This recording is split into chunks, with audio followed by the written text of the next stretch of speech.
Bonsoir à tous, bonsoir à toutes. Alors, vacances un petit peu écourtées pour moi ce soir, puisque je suis revenue suite à beaucoup de questions que vous vous posez. Donc, nous avons mis un nouveau format en place qui va durer une dizaine de jours à peu près, où tous les soirs à 18h, nous allons recevoir des médecins, des spécialistes en la matière, qui vont répondre absolument à toutes vos questions. Donc, ça va être très simple. Ce format va être décliné en 3 phases. La première phase, je vais traiter un point d'actualité, je vais répondre à des questions que beaucoup de gens me posent là, au niveau de la population, dans la rue, vous vous posez pas mal de questions. Ensuite, les médecins vont intervenir, ils vont vous expliquer comment ça se passe. Donc, on va décortiquer le Covid de A à Z. On va commencer par la prévention et on va terminer par à la finalité, les traitements, les vaccins.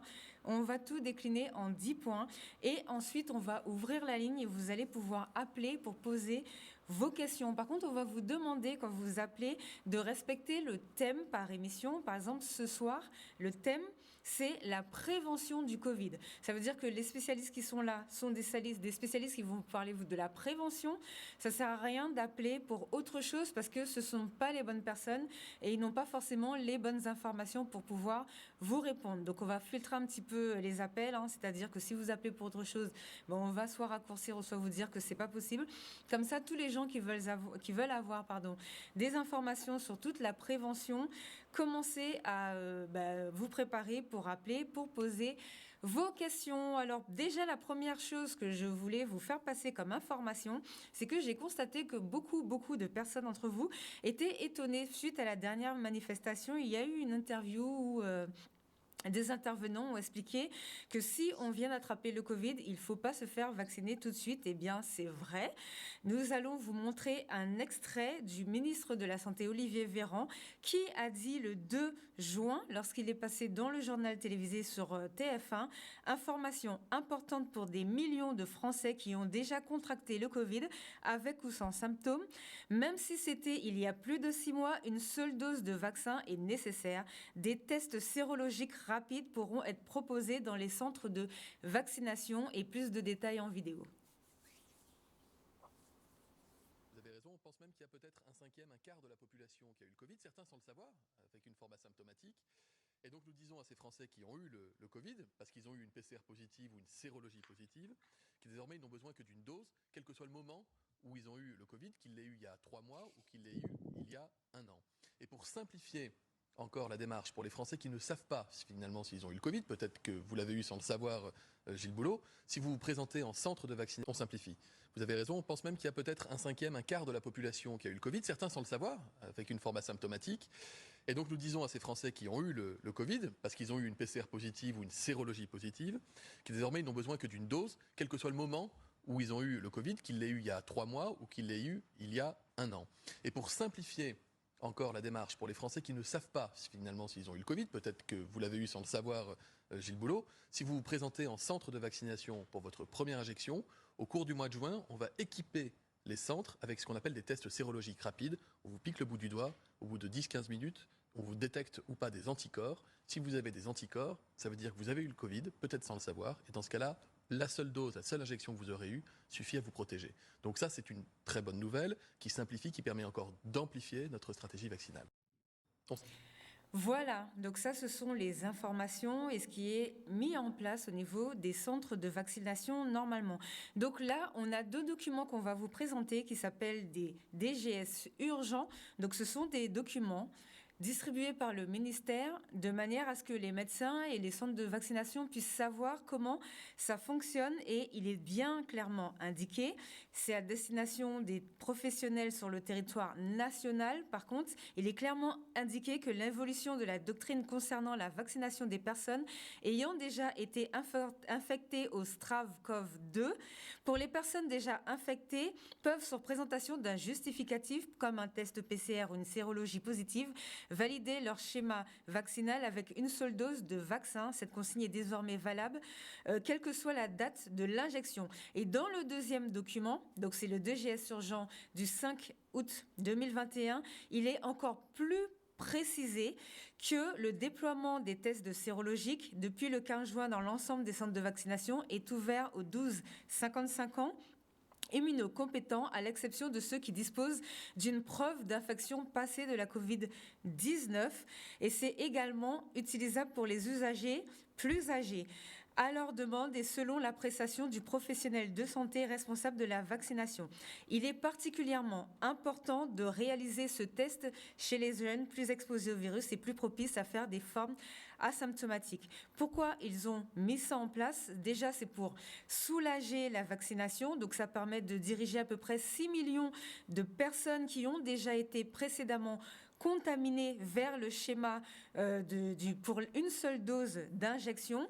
Et surtout, ces tests sérologiques ont été mis en place pour pouvoir soulager les éventuels effets indésirables que pourrait provoquer le deuxième vaccin, puisqu'on sait que des fois pour le deuxième vaccin, les gens sont beaucoup plus malades. Ils peuvent avoir la fièvre ou rester couchés chez eux pendant une semaine, tout simplement parce qu'il faut contrôler les anticorps avant de faire la deuxième injection.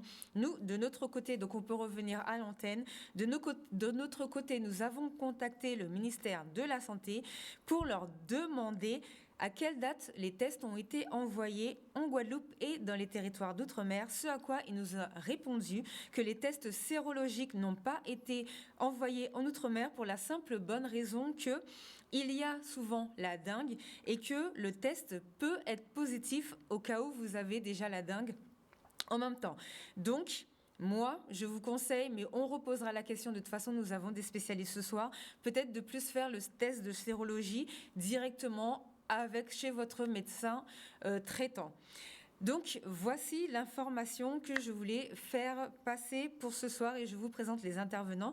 Donc, le docteur Patrick René Corail. Bonsoir. Sabine. Je suis médecin de rééducation et je fais partie du groupe santé Urgence Outre-mer. Merci beaucoup. Vous êtes en Martinique et vous participez ce soir parce que vous faites partie des médecins qui avaient mis des choses en place pour pouvoir nous informer la population Martinique, Guadeloupe, Guyane, Réunion. Alors, parlez-nous de votre projet, s'il vous plaît. En fait, c'est le projet de notre groupe. Nous souhaitons vulgariser l'information.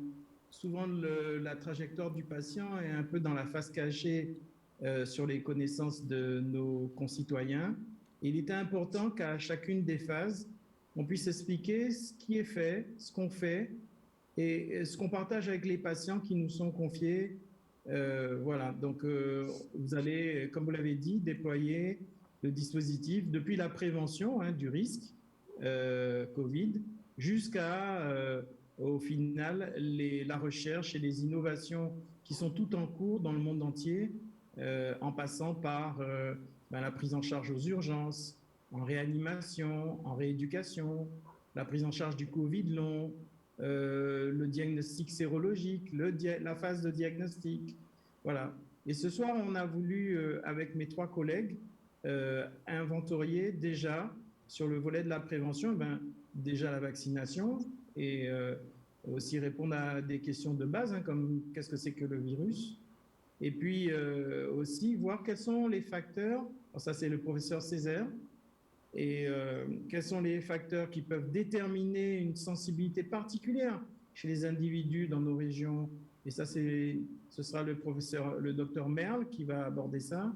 Et puis la question de notre médecine traditionnelle, les plantes médicinales avec Emmanuel Laussin, qui est pharmacien et qui est surtout le représentant Tramil, ce gros groupe qui travaille sur toute la Caraïbe, sur les plantes médicinales. Voilà. D'accord, merci beaucoup. Donc, monsieur Raymond Césaire, bonsoir. Bonsoir. Alors, vous aussi, vous êtes de Martinique, comme le médecin, le docteur Patrick René Corail. Vous êtes professeur. Est-ce que vous pouvez nous expliquer votre spécialité, s'il vous plaît? Oui, bonsoir. Je suis professeur de virologie à l'Université des Antilles. J'enseigne la virologie médicale depuis une trentaine d'années et j'exerce mon temps de travail hospitalier en fait au laboratoire. J'ai longtemps exercé au CHU de la Martinique et j'exerce aujourd'hui au niveau du pôle de biologie du CHU de la Guadeloupe. D'accord. Alors, est-ce que vous pouvez nous expliquer ce que c'est qu'un virus et comment fonctionne ce virus particulier? Qu'est-ce qui se passe en ce moment? Oui, alors j'avais prévu un petit support visuel, peut-être. Je ne sais pas si... Alors, je ne sais pas si on les a, parce que je vous avoue qu'on a essayé de remettre toutes les informations, mais allez-y, commencez, alors, on va regarder tout ça. alors, on va parler du virus, donc du SARS coronavirus de type 2 et en fait des coronavirus. Donc, de quoi s'agit-il? Donc, ces coronavirus sont des virus à ARN, puisqu'il existe des virus à ADN et des virus à ARN. Donc, ils font partie des virus à ARN. Et ce sont des virus qui sont... cet ARN est entouré d'une capside, donc faite de protéines, et ensuite autour d'une enveloppe. Et dans cette enveloppe sont enchâssés des spicules, donc cette protéine spike dont on parle beaucoup, donc, qui est la cible principale des vaccins. Donc, voilà donc ces agents et donc un peu la chronologie, parce que l'un des grands points de questionnement, c'est cette chronologie extrêmement rapide et ces avancées, ces progrès donc, scientifiques. Donc, on a cette émergence, c'est-à-dire l'apparition de ce virus nouveau chez l'homme et des maladies associées. La maladie, c'est la maladie Covid-19. Donc, tout a démarré fin 2019, donc en décembre 2019, avec l'apparition en Chine de cas de pneumonie de cause inconnue alors, en décembre 2019. Très rapidement, l'agent en cause dans ces pneumonies a été identifié. Il s'agit du SARS coronavirus de type 2. Alors pourquoi ce nom? SARS, c'est pour syndrome respiratoire aigu sévère, et coronavirus de type 2. Pourquoi? Parce qu'il y a eu auparavant, c'était dans les années 2002-2003, l'émergence d'un premier coronavirus, mais qui n'a pas circulé très longtemps, heureusement, à l'époque. Donc en janvier 2020, donc très rapidement, au bout d'un mois, donc l'agent causal a été connu. Et puis, surtout, donc, les scientifiques chinois ont mis à disposition la séquence complète, la séquence du génome de ce virus. Et à partir de là, à partir du moment où la séquence a été mise à disposition de la communauté scientifique internationale, eh bien des travaux de recherche, notamment des travaux pour essayer de mettre au point des vaccins, donc, se sont initiés. Les premières études cliniques donc, ont été lancées en mars 2020. Ce sont les essais de phase 1 et de phase 2. En juillet 2020, ont démarré les essais de phase 3. Et les premiers résultats donc, ont été disponibles en novembre 2020, donc sur une chronologie d'une année. Ce qui est très important, c'est de savoir que, et je pense que le professeur Chantal Pichon, qui va intervenir dans votre série d'émissions thématiques, l'expliquera bien mieux que moi, ces travaux sur ces vaccins, notamment les vaccins ARN, remontent à près de 20 ans. Donc, il y a 20 ans de recherche, 20 ans de progrès scientifique. Quelque part, il faut placer ça dans la perspective de la vaccination. La vaccination, le principe est connu depuis le XVIIIe siècle. Il y a eu tout d'abord le vaccin contre la variole, il y a eu bien sûr la découverte du vaccin contre la rage par Louis Pasteur, donc on est au XIXe siècle. Et ensuite, donc, tout au long depuis cette époque, donc, de nombreux travaux de recherche ont été menés et de nombreux vaccins ont été mis au point.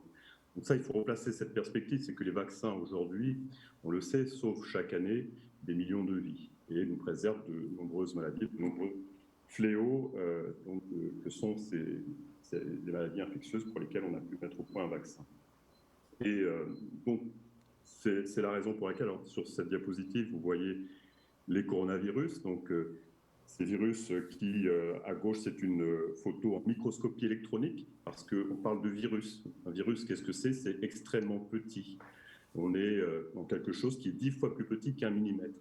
Donc, il faut des microscopes extrêmement puissants. On parle de microscopes électroniques pour les visualiser. À droite, on a une représentation schématique.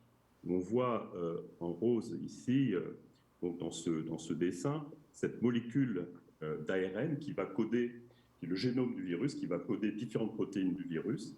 Et puis, vous voyez donc dans son enveloppe, ici en jaune, cette protéine de surface, protéine spike, spicule, cette petite pointe donc, qui entoure ce virus, qui lui donne un aspect en couronne. C'est la raison pour laquelle on parle de coronavirus. Donc peut-être si on peut passer à la diapositive suivante. Donc c'est ce que je disais à l'instant, à savoir l'histoire de la vaccination.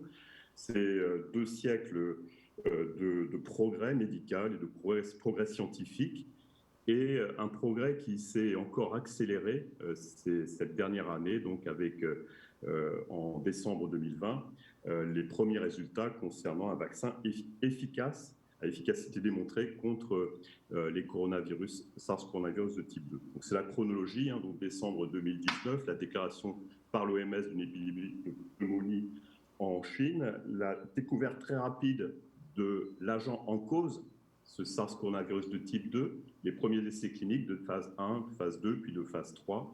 Et en novembre 2020, la publication des résultats d'efficacité.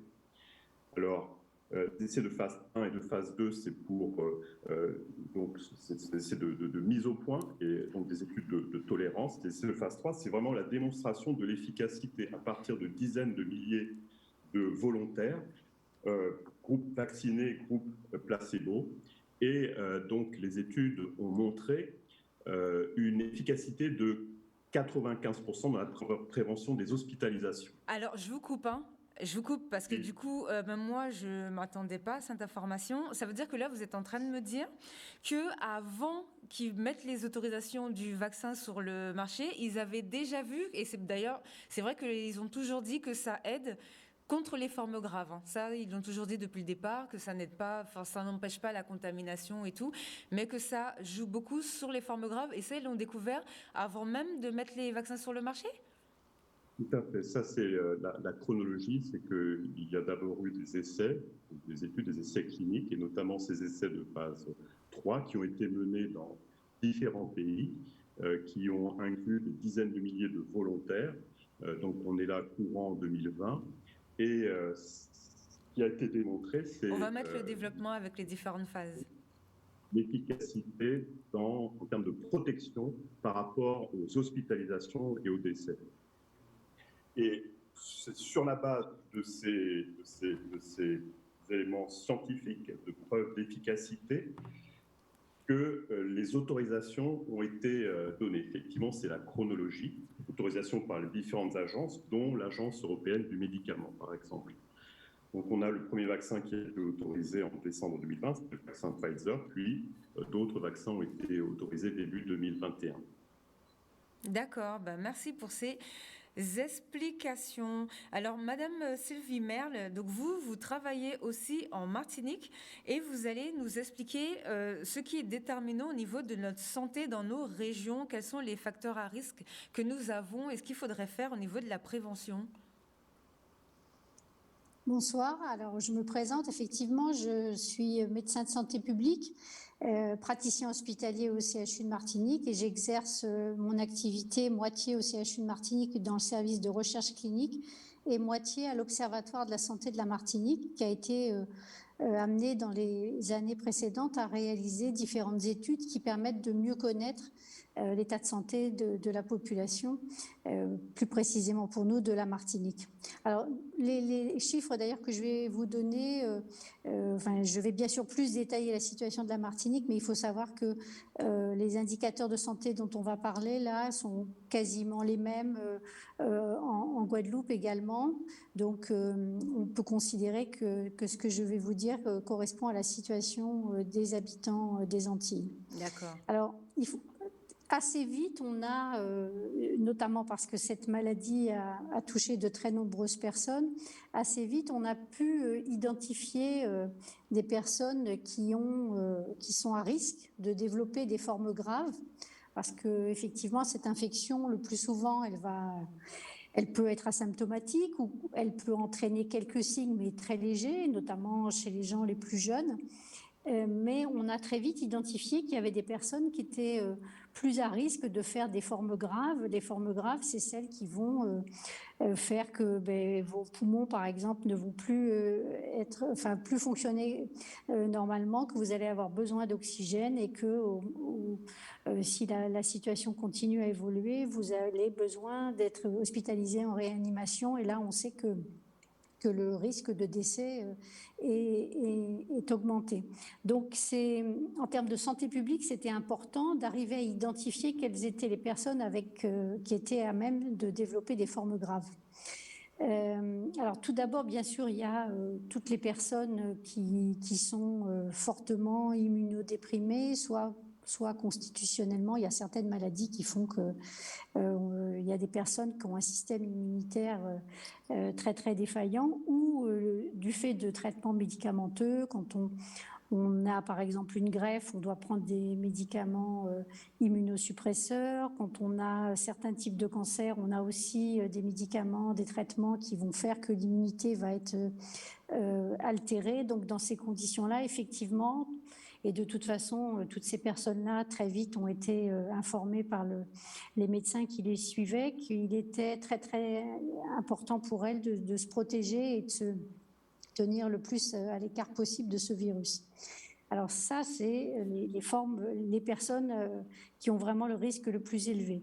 Et après, on a identifié soit des caractéristiques, soit des pathologies, des maladies qui font que quand on présente ces caractéristiques ou qu'on a ces maladies, on a également un risque plus élevé que la population générale de faire une forme grave. Alors, le premier facteur, avant qu'on commence peut-être par... alors, il y avait la diapo numéro 1 avant, qui concerne la répartition du surpoids et de l'obésité. Il y a un facteur il y a deux facteurs même la contre lesquels répartition du surpoids, c'est ça? C'est ça, voilà. Alors, il y a deux facteurs contre lesquels on ne peut rien faire. Celle qui s'appelle diapo 1. Le facteur contre lequel on ne peut rien faire, c'est notre âge.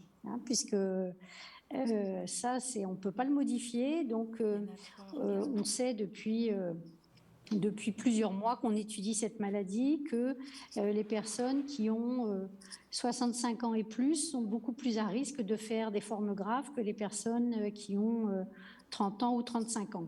Mais dès 50 ans, surtout si on a ce qu'on appelle des comorbidités, dès 45-50 ans, on voit déjà que le risque de faire des formes graves augmente.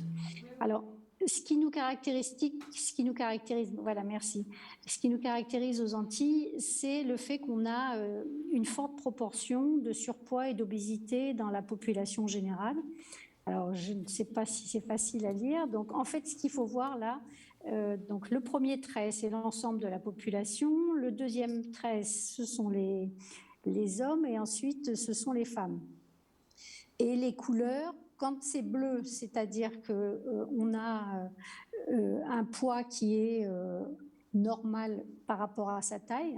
Quand je dis normal, c'est en fonction de normes qui ont été édictées pour que ce soit facile de comparer, quand on fait des enquêtes épidémiologiques, de comparer les pays ou les régions entre eux ou entre elles. Donc, c'est ce qu'on appelle l'indice de masse corporelle qu'on calcule en divisant son poids par sa taille élevée au carré. Donc, tant qu'on est en dessous de 25, on est dans une zone où on a peu de risques pour la santé. À partir de 25 et en dessous de 30, on est dans la zone de surpoids, et à partir de 30, on est dans la zone d'obésité. Et ce qu'il faut retenir, c'est notamment la dernière pile là en bas, en violet, c'est 33% des femmes qui sont en situation d'obésité, alors des femmes de 16 ans et plus. Trop de jus et mauvaise alimentation, quoi. Entre autres, et pas assez d'activité physique. Donc, quand on regarde les résultats d'enquête, ça c'est l'enquête Canary qui a été faite en 2013-2014. Ouais, par Santé publique France, il me semble. par plusieurs acteurs de santé, dont les observatoires régionaux de santé, celui de la Guadeloupe et celui de la Martinique, qui ont été justement chargés du volet santé. Mais Santé publique France s'est occupé notamment on connaît cette enquête par le volet imprégnation par le chlordécone et par Et par les aussi produits de consommation, par rapport au LOA, voilà. des produits trop sucrés qu'on a ici chez nous. Voilà, mais la partie sur le diabète, sur l'obésité et sur l'hypertension artérielle a été, les données de cette enquête ont été traitées par les observatoires régionaux de santé. Donc, cette forte prévalence de l'obésité chez les femmes, elle est inquiétante. Et vous voyez sur cette deuxième diapositive, puisqu'en Martinique, on avait eu la chance, 10 ans avant Canaries, de faire à peu près les mêmes acteurs. On avait fait une enquête qui s'appelait l'enquête Escale. Et on voit donc le bleu, c'est l'enquête Escale 2003-2004, et en vert, c'est Canaries en 2013-2014. Et on voit l'augmentation de l'obésité. Donc, c'est un phénomène qui touche beaucoup les populations des Antilles et qui, en plus, est en augmentation. À chaque fois qu'on fait des enquêtes, on observe que ça a plutôt tendance à augmenter. Et sur un plan médical, ce que l'on sait, c'est que, en général, une personne qui est en surpoids et surtout une personne qui est obèse a un risque plus élevé de développer notamment un diabète, une hypertension artérielle ou d'autres pathologies, par exemple certains cancers. Donc, quand les professionnels de santé tirent un peu la sonnette d'alarme sur cette prévalence élevée du surpoids et de l'obésité, c'est pas parce qu'on veut que tout le monde ressemble à des mannequins de magazine, mais c'est vraiment parce que des tas d'études dans le monde entier ont montré que ça joue quand sur on le est en Covid, surpoids, et voilà. Et là, ça joue aussi sur le Covid. Mais c'est associé à différentes maladies, et notamment des maladies qui vont être délétères pour le Covid. Et je parle notamment du diabète et de l'hypertension artérielle. Alors, on a vu effectivement qu'il y a beaucoup de personnes diabétiques qui sont touchées. Comment ça se passe pour eux dans ce cas-là? Alors, Ils les peuvent diabétiques, plus facilement tomber. Est-ce que ça peut être plus facilement aggravant? Oui, parce que c'est souvent un ensemble. On s'aperçoit que c'est parce que les gens ont pas suffisamment d'activité physique, ont une alimentation qui n'est pas adaptée, que ces personnes vont développer un surpoids, une obésité, vont ensuite développer un diabète ou une hypertension artérielle. Quand vous avez une hypertension artérielle, vous avez un risque plus grand de faire un accident vasculaire cérébral. Vous voyez, toutes ces maladies sont liées. Et on ne va pas rentrer dans des détails trop compliqués sur le plan de la physiopathologie, mais il y a aussi l'obésité, il y a une exacerbation des processus d'inflammation. Et donc, si vous voulez, le corps n'est pas dans un fonctionnement normal et se trouve fragilisé par rapport à d'autres maladies. D'accord. Avec le diabète, ce qui se passe aussi, ça on le sait depuis longtemps, les diabétiques sont beaucoup plus sensibles aux infections que les personnes qui ne sont pas diabétiques. Donc, on voit que l'hypertension artérielle, le diabète, l'insuffisance cardiaque, donc les pathologies cardiaques, il y en a plusieurs, mais quand on présente une pathologie cardiaque, on a un risque plus grand de faire une forme sévère ou grave de Covid, donc une hypertension artérielle, le diabète, l'âge de plus de 65 ans, le fait d'être insuffisant rénal et dialysé, c'est pareil aux Antilles, on a un nombre d'habitants rapportés à la population qui sont en dialyse beaucoup plus élevé que ce qu'on mesure en France hexagonale, donc, et d'ailleurs souvent ces personnes insuffisantes rénales sont dans cette situation suite à un diabète. Donc, vous voyez que tout ça, ce sont des maladies qui sont liées entre elles et qui font que le terrain, au départ, le terrain est fragilisé et on a on a le risque de développer d'autres pathologies et avec notamment actuellement cette pandémie, on s'est rendu compte que ces personnes avec ces facteurs de risque ont des plus grands risques de développer une forme grave de Covid. D'accord, ben merci pour ces informations. Donc vous avez entendu, en plus on sait, on va en parler un autre jour, parce que comme je vous ai dit, on va développer les thèmes au fur et à mesure. Donc trop de produits sucrés, hein, on se souvient de la loi Lurel qui était passée pour fabriquer un petit peu, pour obliger nos fabricants à mettre moins de sucre. Et cette loi, malheureusement, il y a eu un rappel l'année dernière, n'est pas respectée. Donc faites attention à ce que vous consommez. Et là, on enchaîne avec le docteur Emmanuel Nossin, qui est aussi en Martinique et qui nous fait un point sur les plantes médicinales. Bonsoir. Bonsoir. C'est pas vraiment un cours, c'est une petite précision de la place des plantes dans la lutte pour le Covid. D'accord. Oui, vous m'entendez? Oui, je vous entends, expliquez-nous. Oui, j'ai fait quelques diapos qui pourraient faciliter l'explication, mais est-ce que c'est possible? On va mettre les diapos. Oui. Alors, je profite pour me présenter. Donc, je suis Emmanuel Nossin, pharmacien, pharmacologue. Et j'ai été pendant 10 ans le coordinateur général d'un réseau pan-caribéen qui s'appelle TRAMIL, Traditional Medicine for Islands. Donc, il y a le site www.tramil.net. Le siège se trouve à Saint-Domingue. Et nous sortons une pharmacopée qui est le résultat, pharmacopée caribéenne, qui est le résultat de la validation scientifique des usages traditionnels de nos grands-parents. Cette pharmacopée est utilisée à l'heure qu'il est par environ 40 millions d'habitants, c'est la Caraïbe, depuis Cuba jusqu'au Venezuela. Et deuxièmement, ça répond aussi à l'appel de l'OMS, l'Organisation mondiale de la santé, qui prévient qu'en 2050, l'humanité ne pourra pas se soigner en comptant uniquement sur les prestations de ce qu'on appelle la biomédecine. On le voit déjà, puisque ne serait-ce que le vaccin, il n'est pas utilisé dans toute la population. Alors, donc juste ça, un petit rappel, l'ethnopharmacopée de Martinique et Guadeloupe, qu'est-ce que c'est? Je peux avoir la main, là? Faites passer. Vous voulez qu'on revienne sur l'ancienne ou qu'on passe? Non, au contraire, il faut continuer, il faut y aller. Oui. Voilà, alors bon, c'est juste un petit rappel, il y a 2 systèmes de santé qui coexistent en Martinique. On ne le sait pas ou on fait semblant d'ignorer, mais ça existe. Celui qu'on appelle l'ethnomédecine et la biomédecine, le système officiel. Ensuite, le premier, c'est le fruit d'une évolution cartésienne, tandis que le second, c'est un résultat syncrétique de racines diverses, amérindiennes, africaines, etc. etc. Ensuite, il y a à peu près 1200 ingrédients, c'est énorme. Hein, et cette pharmacopée correspond à ce qu'on appelle un principe holistique, c'est-à-dire on ne soigne pas seulement la maladie, mais on soigne aussi le malade, les troubles émotionnels, ce qu'on appelle les maux créoles, les CBS, Culture Bound Syndrome, les BLESS, etc. etc. Ce système va intégrer le système académique a très tôt intégré des plantes de la pharmacopée de Martinique et Guadeloupe, puisque depuis 1827, dans la première pharmacopée française, dans son ancêtre, le Codex français, on a déjà des plantes de la pharmacopée des Antilles.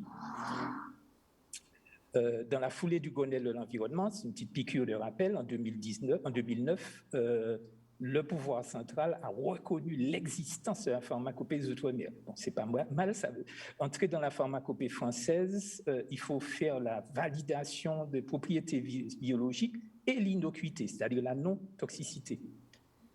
Ensuite, je rappelle, le docteur Onikoura est là pour appuyer ça. On avait proposé au corps médical du CHUM, à l'époque de l'épidémie de chikungunya, de faire une recette uniquement avec des plantes de la pharmacopée créole inscrites à la pharmacopée française. Ensuite, et juste dernièrement, en mars 2020, donc je précise la date, nous avons fait un webinaire avec l'université, la CTM, et on avait sorti un petit livret qui contenait des plantes qui pouvaient prévenir, booster l'immunité notamment et soigner les troubles respiratoires. Donc on trouvait deux sortes de plantes, la mal nommée par exemple, mal nommée, et le pourpier. Avec les travaux scientifiques qui avaient été faits, à noter que vous avez German Patent, vous avez un brevet allemand pour l'immunostimulation proposée par la malnobée. Ensuite, alors les potentialités anti-Covid, puisqu'on est dans ce débat tous ces temps-ci, il est important quand même de préciser certaines choses. Ensuite, il faut rappeler une chose. Nous n'avons pas de preuves, je le dis très solennellement, nous n'avons pas de preuves à ce jour de plantes ayant été démontrées comme actives sur le coronavirus. Ce serait prétentieux, un virus qui a éclos dans les années 2019-2020, il faut être clair. En revanche, il y a des travaux qui sont faits selon la méthodologie de la pharmacologie. Vous pouvez revenir en avant juste un petit peu là, ce qu'on appelle les molecular docking, c'est-à-dire la modélisation moléculaire. C'est exactement ce qu'on fait dans les crashs d'automobiles, dans les usines, etc. Et là, on avait trouvé une série de plantes, de substances actives qui sont susceptibles de bloquer la réplication du virus. Ensuite, les deux angles d'attaque majeurs ont été identifiés. C'est un enzyme qui s'appelle la chymotrypsine-like protéase, 3CL, et la papaline-like protéase. Ensuite, alors là, je ne pourrais pas citer tous les auteurs, mais l'auteur majeur, c'est Kanen Russa. Nous sommes en mars 2020. Il donne déjà justement les molécules qui sont susceptibles de bloquer la mine protéase et comparé, vous voyez bien, c'est toujours, il y a des drogues chimiques qui servent de témoins. Donc, ici, c'est le delfinavir et le lopinavir, qui sont des médicaments antiviraux et qui ont été utilisés pour comparer, pour valider ce qui avait été vu en modélisation informatique. Ensuite, et là, tout de suite après, vous avez eu des travaux qui ont été faits, ça c'est au Cameroun, où ils ont donné le nom des plantes qui contiennent ces substances actives, dont le curcuma, l'azadirachta, ce qu'on appelle le nîmes, le gingembre, l'ail, tout simplement, le framboisin, etc., etc. Ensuite, et aussi, il a été fait des travaux pour moduler ce qu'on appelle la tempête des cytokines qui sont pro-inflammatoires. Lorsque vous donnez un anti-inflammatoire, vous avez une mobilisation du système immunitaire, mais ça peut être dangereux. Donc, il faut donner aussi des plantes qui vont bloquer cette tempête de cytokines. Donc, on a par exemple tout simplement de l'ail. Je signale qu'on utilise l'éthanol, l'euro, mais ce n'est pas juste des tisanes.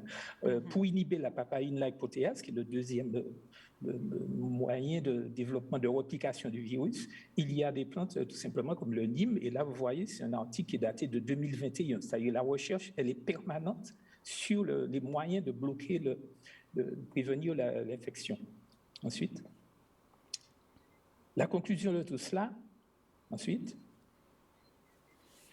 c'est tout simplement pour revenir à ce que dit l'OMS. L'OMS recommande tout simplement de faire une inclusion, une intégration, de créer ce qu'on appelle la médecine intégrative, c'est-à-dire de combiner les effets de la médecine conventionnelle, celle qui est la médecine académique, avec les données scientifiques qui attestent son efficacité. Donc, il serait judicieux que le corps médical de Martinique accepte cet usage alternatif et complémentaire de CEPAM une fois leur validation scientifique réalisée. Ça, c'est très important. Je m'inscris en faux contre toutes les prétentions qui ne seraient pas validées. Ensuite, juste pour terminer, quelques petits paradigmes qui sont propres à la culture antillaise. D'abord, la biodiversité de l'outre-mer, c'est 35 000 espèces et peut-être plus, je me trompe, il y a 4 500 dans l'Hexagone. Donc, il y a un rapport fusionnel avec le végétal et ça va entrer en contradiction avec la recherche de molécules qu'on veut breveter pour les synthétiser avec la pétrochimie. Toute la magie des pharmacopées traditionnelles réside justement dans l'interaction entre les différentes composés, ce qu'on appelle le totem d'une plante. Ça n'est pas la même chose qu'une substance de la plante. Et donc, il est impossible de reproduire efficacité. Je vais revenir, juste, je n'ai pas fini. Ah, pardon. Vous pouvez revenir, oui. De nos jours, il y a 3 types de situations. Les pays où les médecines s'ignorent, les pays où les médecines dialoguent et les pays où les médecines font hypocritement semblant de s'ignorer. Devinez où on est, eh bien, on est dans le 3e. On fait hypocritement semblant de ça. Ça, c'est embêtant parce qu'il y a une prégnance de cette médecine traditionnelle qui est vécue comme une sommation identitaire sur fond de déni de la part des médecines académiques. Et ça, je le dis pour moi, parce que j'appartiens à cette médecine académique aussi. Et donc, ça crée des distorsions qui aboutissent à des rejets. C'est important de résoudre ça. Le problème majeur de la biomédecine, entre autres, réside dans son incapacité à appréhender la dimension sociale. Ce n'est pas une médecine holistique, on le sait. La médecine traditionnelle, elle intègre la globalité de la personne. Et c'est ça qu'on appelle une médecine holistique. Ma conclusion, c'est qu'il faudrait effectivement, je ne sais pas si elle existe, qu'il y ait une cellule de veille sanitaire qui soit composée de chercheurs, praticiens et de santé pour manager tout cela. Je termine avec cette phrase de Césaire. Il n'est pas vrai que l'œuf de l'homme est Césaire, que nous n'avons rien à dire au monde, que nous parasitons le monde, etc. Mais l'œuf de l'homme vient seulement de commencer et il reste à l'homme à conquérir. Toute interdiction veut dire qu'on ne s'affaire. Voilà. D'accord, alors j'en profite pour vous poser la question. Vous avez vu que beaucoup de pays ont essayé, beaucoup de molécules qui malheureusement n'ont pas fonctionné. Pire, elles intoxiquent les gens. Je n'ai pas dit qu'elles n'ont pas fonctionné. Non, je ne parle pas du tout de vos médicaments. Ah bon, pas. Non, je ne parle pas de ce que vous avez présenté. Je dis justement que vous avez vu que beaucoup de pays ont essayé d'autres molécules qui justement n'ont pas fonctionné et en plus intoxiquent les gens qui les ont prises. Donc comment les gens peuvent faire pour trouver ce dont vous proposez, les médicaments que vous proposez? C'est un petit peu, alors je ne sais pas si c'est comme l'homéopathie, je sais que s'il y a un nom pour non, c'est vraiment pharmacopée pour la médecine des plantes. Comment est-ce que les gens peuvent trouver ces éléments? Non, je dis simplement, il y a une méthodologie qui est la même pour le médicament et même on compare aux produits de référence qui sont des médicaments. Cette méthode, c'est tout simplement ce qu'on appelle in silico, c'est ce que j'ai montré là, c'est une modélisation. Silico, c'est silice, c'est l'informatique. Donc on fait une modélisation. Deuxièmement, on fait une étude in vitro, c'est-à-dire dans des tubes. Vitro, c'est la vitre. Ensuite, on fait l'étude in cellulo, c'est-à-dire sur une cellule animale. Et ensuite, si c'est positif, on continue sur le cobaye et ensuite on passe à l'homme, in humano, phase 1. Une cohorte de personnes, le professeur Raymond Césaire l'a expliqué. Et ensuite, on passe en phase 3, phase 4, c'est-à-dire sur la population. Et ça, c'est le même circuit. La pharmacologie est la même. On n'a pas d'études de pharmacologie pour les plantes et d'autres pour les produits chimiques. C'est une seule façon de faire en pharmacologie. Et c'est tout. Et c'est bien justement ce que je veux préciser pour les gens qui croient qu'on a déjà des recettes. On en est où dans le screening des plantes de notre pharmacopée? Eh bien, on en est juste à la phase in silico et à peut-être in vitro. D'accord. Donc, ce n'est pas suffisant pour donner une affirmation. Ça ne veut pas dire qu'il n'y a pas... Que ça n'existe pas, oui. Je dis qu'il y a un potentiel extraordinaire, et investir mais dedans. il faut le faire. Voilà, exactement. Merci beaucoup pour ces informations très importantes. On va ouvrir la ligne. N'hésitez pas à vous poser des questions. Alors moi, j'ai une question pour vous qui êtes médecin. On a vu au début que le ministre de la Santé disait qu'il fallait faire un test de sérologie sur les documents que nous avons passés le gouvernement. Donc c'est bien précisé que c'est pour éviter tous les effets secondaires. Je suppose que vous avez aussi entendu des gens dire qu'ils avaient des effets secondaires. Est-ce que vous savez pourquoi il faut faire ce test de sérologie? Est-ce que c'est plus dangereux si on a eu le Covid et qu'on le rattrape? Comment ça fonctionne? Est-ce que vous savez ça? Est-ce que l'un d'entre vous pourrait répondre? Moi, ce que je sais, c'est que par exemple, au niveau du service de vaccination du CHU, lorsque les gens n'ont pas la preuve qu'ils ont été infectés par le Covid, soit parce qu'ils ont fait une forme asymptomatique ou soit parce qu'à l'époque, ils n'ont pas pu faire de test PCR, ce qui leur est proposé, c'est on leur fait une injection du vaccin et le même jour, quand ils viennent, on leur fait aussi une prise de sang pour justement faire cette sérologie et regarder s'ils ont des anticorps. Et selon le résultat, puisque le résultat de la sérologie, on ne l'a pas immédiatement, mais au moins on ne fait pas déplacer la personne 2 fois. C'est-à-dire qu'elle vient une fois, on fait la prise de sang pour la sérologie et le vaccin. Si la sérologie montre qu'il y a des anticorps, eh bien on ne fera pas de deuxième dose. Et s'il n'y a pas d'anticorps, on fera une deuxième dose. Bravo, un bon point pour la Martinique. Nous, on va se renseigner pour savoir comment ça se passe en Guadeloupe. On a un appel, bonsoir. Ça, c'est pour le CHU. Allô? Bonsoir, madame, vous nous entendez bien? Bon, enfin, j'essaie, je fais des efforts. Bonsoir, madame. Alors, posez votre question. Voilà. Je souhaiterais avoir un peu plus de détails sur les éléments qui ont été présentés par le monsieur, je ne sais pas son nom, je n'ai pas saisi le nom. Le docteur Nossoin, il a parlé des plantes médicinales. La pharmacopée. Et quels sont ses rapports avec le docteur Henri Joseph?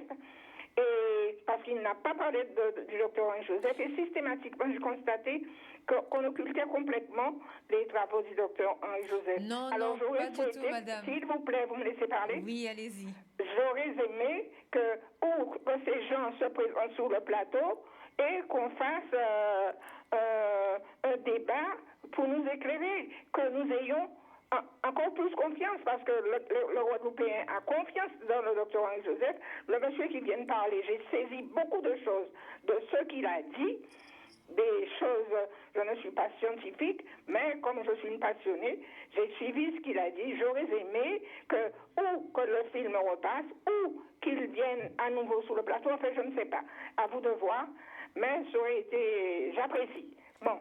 Voilà. C'est gentil, merci. J'attends éventuellement sa réponse. Merci. Merci, madame, c'est gentil. Alors, je précise vraiment que c'est moi qui lui ai demandé d'intervenir. Et il est de Martinique. Donc, c'est normal qu'il est de Martinique parce qu'on a beaucoup parlé en Guadeloupe du professeur Henri Joseph. Et en Martinique aussi, il développe la pharmacopée. Donc, c'est pour ça que c'est important qu'on puisse savoir tout ce qu'il y a à faire. Et c'est vrai qu'ils ont déjà commencé tous les essais cliniques. Vous avez entendu quand le docteur Henri Joseph il a dit de toutes les façons qu'il travaille sur ce qu'il développe. Donc, allez-y, si vous pouvez répondre, s'il vous plaît, monsieur. Non, bon, c'est très simple. Je connais Henri Joseph. Nous travaillons ensemble à Tramil. Il est membre fondateur de Tramil. Donc, il n'y a aucun problème pour cela. On a la même méthodologie. Maintenant, je ne veux pas intervenir sur ce qu'il prétend, l'action de l'herbe à pic. C'est lui qui développe, c'est à lui de démontrer, de faire son travail.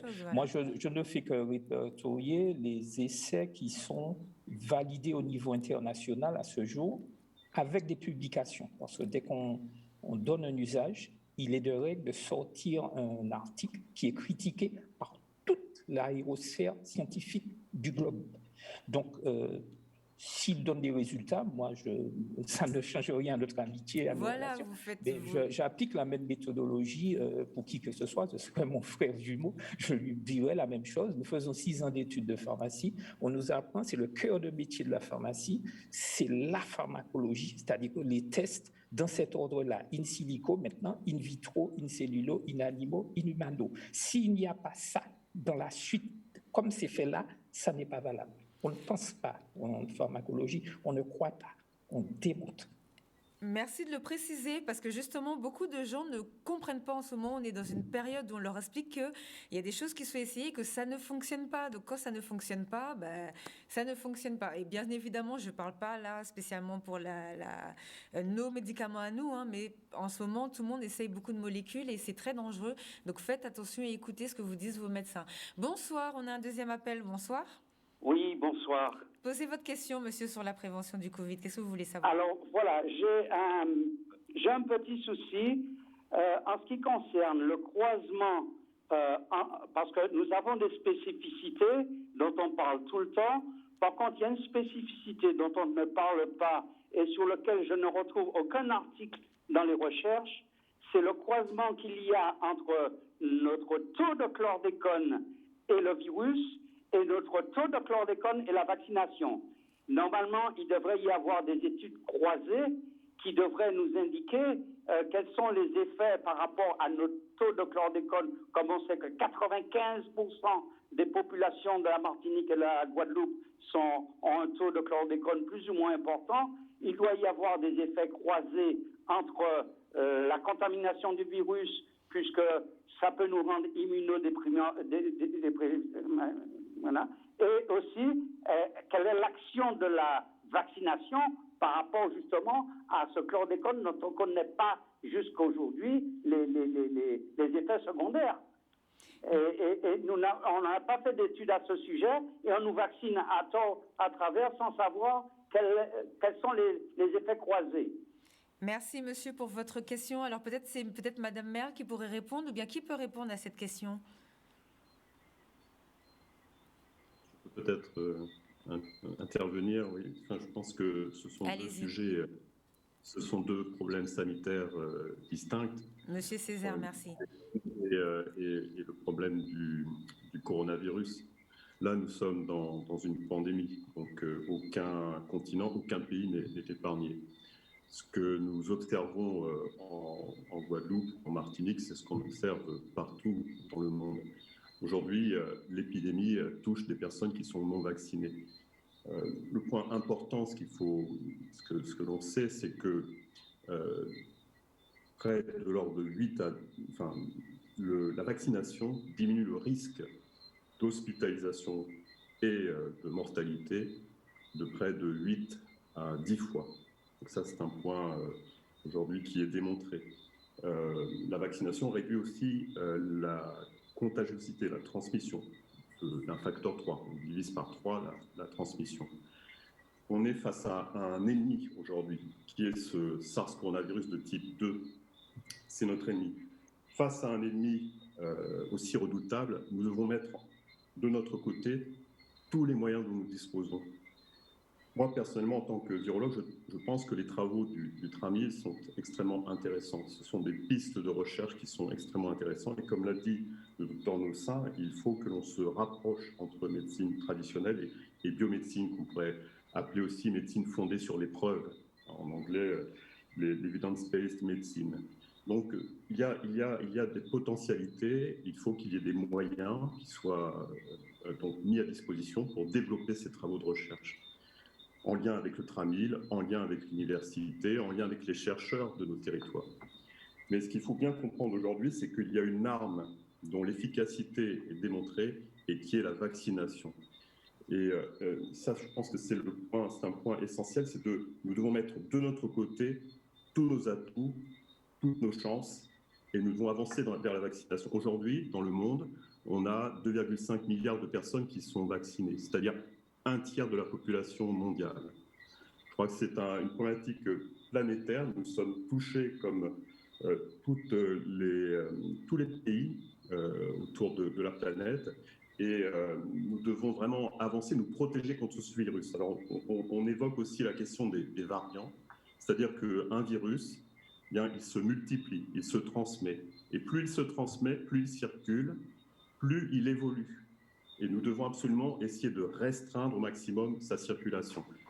Dans une période que nous connaissons de 4e vague épidémique, il est bien évidemment essentiel de respecter les mesures barrières. Ça, c'est vraiment dans l'immédiat pour désaturer nos hôpitaux, pour nous protéger nos proches. Mais nous devons avancer vers la vaccination. Aujourd'hui, nous avons 33% de notre population qui est vaccinée. Nous devons avancer, nous devons doubler ce taux parce que nous devons prévenir aussi une 5e vague et sortir de cette impasse. Voilà, il faut mettre tous les atouts. Donc pour vous, il n'y a pas de problème malgré le fait que nous ayons le chlordécone et qu'il y ait des gens qui soient touchés par le chlordécone. Enfin, ça ne va pas empirer ou ça sera pas pire pour eux, quoi.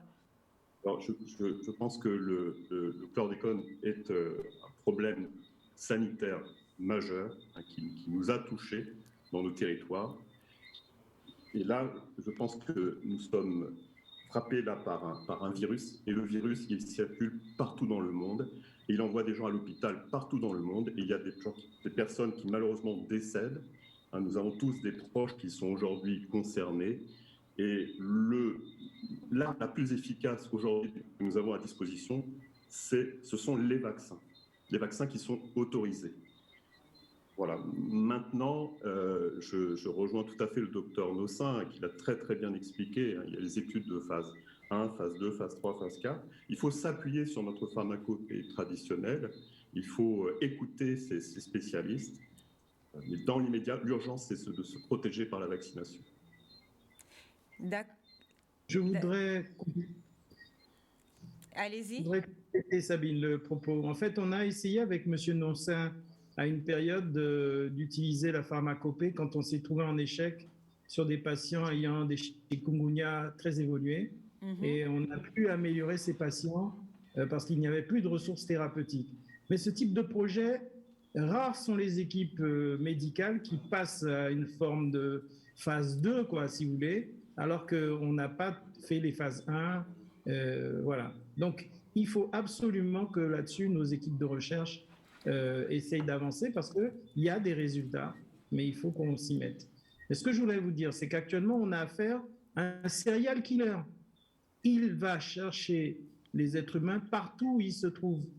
Il a dans le corps humain des récepteurs qui sont les ACE2, particulièrement chez les obèses, les hypertendus. Et pour l'instant, le chlordécone n'a pas fait la preuve qu'il y avait quelque part une cible particulière. D'accord. Mais ce serial killer va tuer la cellule. Et donc, on est avec la vaccination, on a avec la vaccination le seul rempart actuellement. Parce que soit on se fait vacciner, soit c'est le virus qui vous vaccine. Et dans 1 fois sur 10, il vous tue. Dans 1 fois sur 3, il vous met en situation de handicap. Donc, on n'a pas beaucoup de choix. Situation de handicap, c'est que là, vous parlez des Covid longs, déjà. Du Covid long, dont on parlera vers la 8e, 7e saison. Voilà. D'accord, ben merci pour ces informations. Je crois qu'on n'a plus d'appels. Est-ce que vous avez encore quelque chose à rajouter? Les 10 points que nous avons retenus lors du premier webinaire. Donc, pour éviter la contamination, les gestes barrières sont efficaces, mais insuffisants. Les autres moyens, zinc, vitamine C, vitamine D, herbe à pic, n'ont pas montré leur efficacité clinique. Alors, je tiens à préciser, je vous coupe rapidement, excusez-moi, que pour le zinc et la vitamine D, en Inde, ça a été essayé sur des millions de personnes et ça n'a pas fonctionné. Donc, effectivement, voilà, c'est pour ça qu'on fait ce petit rappel. La vaccination, c'est le seul moyen identifié en termes de prévention actuellement. La technique de l'ARNM est connue depuis 20 ans. La population antillaise doit être prioritaire sur la vaccination en raison de ses comorbidités, diabète, obésité. Vous avez vu que l'obésité est une véritable épidémie dans toute la Caraïbe. Nous sommes le premier continent pour l'obésité dans le monde, pour les femmes comme pour les hommes. Ensuite, pour les formes au Covid qui sont non graves, le seul traitement à donner est celui des symptômes et aucun autre traitement ne modifie l'évolution spontanée de la maladie. Et à l'hôpital, le traitement par l'oxygène, la cortisone, les anticoagulants ont nettement diminué la mortalité par rapport à la première vague. Les jeunes sans comorbidité font moins de formes graves, mais restent des réservoirs de virus. Et c'est pour ça que tant qu'on n'aura pas vacciné les jeunes, eh ben on va se retrouver avec des personnes avec un potentiel de contamination et de récidive, et même de sélection de mutants. Et environ 10% des jeunes atteints d'un Covid long garderont des séquelles physiques longtemps. Et là, vous verrez ce chapitre, il est quand même très invalidant et il faudra qu'on l'aborde au cours de nos sessions. Et enfin, 40% des patients de réa sous ventilation assistée vont décéder. Ça, c'est clair. Dès qu'on passe un malade en réa, il y a un haut risque de décès. C'est pour ça qu'il ne faut pas y arriver. Il faut faire tout pour prévenir ce type de complications. D'accord, j'allais vous poser la question rapidement. Donc pour les jeunes, puisque c'est vrai que moi je pensais que la vaccination c'était bien, parce qu'on voit qu'en France les personnes âgées sont pas vaccinées. Donc pour moi je pensais que la vaccination c'était bien pour les personnes âgées et les personnes qui ont des comorbidités. Donc pour vous il faut absolument vacciner toute la population? Je pense que M. Césaire va vous répondre ainsi que le médecin de santé publique, qui est Sylvie Merle. Oui. Enfin, en tous les cas, je sais pourquoi vous dites qu'en France, les personnes âgées ne sont pas vaccinées. C'est le contraire. Non, le gouvernement, ils n'arrivent pas. Ça veut dire qu'au début, ils ont vacciné les personnes âgées, mais il reste plus de 5 millions de personnes âgées qu'ils n'arrivent pas à vacciner parce qu'ils n'ont pas envie. Donc, ils ont un gros problème à ce niveau. Oui, mais en proportion, il y a plus de 85% des personnes de 75 ans et plus qui sont vaccinées. Donc, si on était à cette proportion-là en Martinique, on serait très content. D'accord, je vois ce que vous voulez dire. Peut-être préciser, mais nos collègues cliniciens l'expliqueront bien mieux lors des émissions à suivre, à savoir que les sujets jeunes sont également exposés au risque, en particulier de séquelles du Covid long. Ça, c'est quelque chose qui est en train d'émerger. Donc, on prend de plus en plus, les données s'accumulent et c'est très, très important, je pense, de prévenir par la vaccination plutôt que de risquer l'infection et le Covid long. Et de prendre le risque. D'accord, merci pour ces informations et pour ces éléments. J'espère que ça vous aura déjà éclairé sur un point. Demain, on va parler du diagnostic du patient Covid. Donc, vous allez avoir des autres médecins. Monsieur Césaire sera là encore demain, le professeur Césaire. Et ils vont vous expliquer un petit peu comment ça se passe au niveau des tests PCR, comment on fait pour diagnostiquer la maladie. Et nous, en introduction, on parlera de l'ivermectine. Beaucoup de personnes se posent des questions. Nous, on a essayé de contacter le laboratoire et ils nous ont communiqué des éléments. Vous saurez tout ça demain. Bonne soirée à tous. Merci de nous avoir suivis et au revoir. Bonsoir. Au revoir. Bonsoir. Au revoir. Bonsoir. Au revoir.